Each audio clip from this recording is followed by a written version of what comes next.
the one silver lining in May last year was taking this district council. The other big silver lining, and particularly for me, having spent now 22 years, campaigning on this question of what the word Europe, European Union really means, in my push, my desire, my quest for the British people to have a full, free and fair say on this, my belief that my parents' generation were bamboozled and hoodwinked into voting for something that was called the common market, but when you open the tin, the product was something different. And to realise that the big shock result of the general election was that we were going to have a referendum.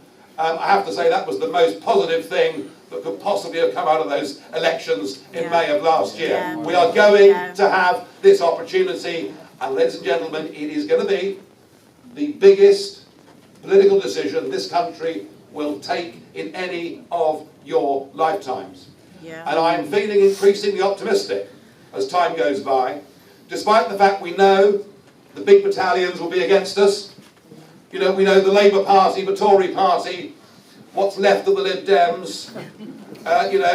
Very bold of them putting a candidate up in this by-election, I must say. I wouldn't put any money on them if I were you. We know the big battalions will be against us. We know much of big business will be against us. We know the European Commission will plough money into the country. And yet, the polls show that it's even Steven. We've got every chance of winning this referendum. But we'll only win this referendum if we're able to show the British people that there is absolutely nothing to fear with us being outside of this political union. This extraordinary myth that unless we're governed by Mr. Juncker, nobody will buy our widgets, or buy our cars, or buy our insurance services, is nonsense. Actually, every country on earth has access to the European market, including North Korea. It's just a question of what those terms of access are. And when you bear in mind that they now sell us so much more than we sell them, that we actually are now their biggest trading partner on the globe, and just look around at the number of German motor cars, the number of German washing machines, the amount of French wine or Spanish wine that we buy and drink in this country in total open defiance of that ghastly medical officer who says we should all give it up. You only have to look at all of that to realise that actually the people that want a sensible trade deal aren't just us or British companies, it's the European companies and employers that need that deal more than we do. So we have to overcome the fear. But the other thing we have to do is we have to sell to the British people the idea that actually we will be better off being in control of our own laws in our own country, better off because we won't be giving away, a net £34 million every single day. So we're actually giving away net the equivalent of a new district hospital every single week. All right, let's get some of those points through to people. Better off when we take back our chunk of the North Sea that is rightfully ours.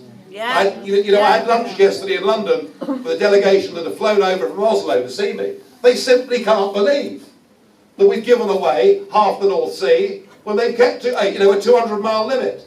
Better off in all those areas, but really better off above all in that maybe what we'll get back is our pride and our self-respect in who we are as a people and the legacy that we want to hand down to our children and grandchildren. And yes, this vote is about believing in Britain, and it is about wanting to stand up on our own 2 feet, to be proud of who we are, to govern ourselves, and to trade not just with Europe, but with the rest of the world.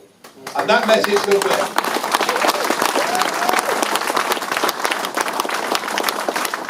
That message will win, and goodness knows, they say it's going to be in June, this referendum. Why do they say that? Well, the Prime Minister is going off on the 18th of February to conclude the renegotiation. Right? What's that? Who's that? That piece of paper. Right, now what's going to happen is this. They're going to reopen Heston Airport. Cameron's going to put a Homburg hat on. He's going to get down the steps of a twin-prop plane. And he's going to hold up a piece of paper. And he won't say peace in our time, but he will say, I've achieved a great victory. And the reason he'll say that is because actually he hasn't asked for anything. Yeah. Yeah. So if you don't ask for anything, it's not that hard to get it, really, is it? No. There'll be a bit of fiddling around on migrant benefits, and there'll be a few promissory notes. For example, we'll be told that Britain won't be forced to join the euro. Well, you know, we're about as likely to join the euro as we are a joint, moon mission with Brussels. I mean, it just isn't going to happen anyway. And that's what's going to be presented on the 19th of February, and my guess is the referendum will be in June. You may have read in the newspapers there are divisions in the Eurosceptic camp, or there are divisions in the other camp as well. But next Saturday, I won't have the pleasure of being here, but next Saturday I'll be at the Leisure Centre in Kettering, in Northamptonshire, and there will be on that platform 3 Conservative MPs, 1 Labour MP, 1 Democratic Unionist MP, myself, and a UKIP woman in the chair. It'll be the first cross-party event of this referendum campaign, and I suspect one of the most significant cross-party political events that has happened since World War II in this country. We are coming together, those of us from all parties, from left and centre and right, and putting aside whatever differences there may be in general elections or local elections for this greater cause. You have my absolute assurance that we're all going to make those sacrifices. We're all going to put aside whatever personal grudges we may have for the greater good, because we want our country back.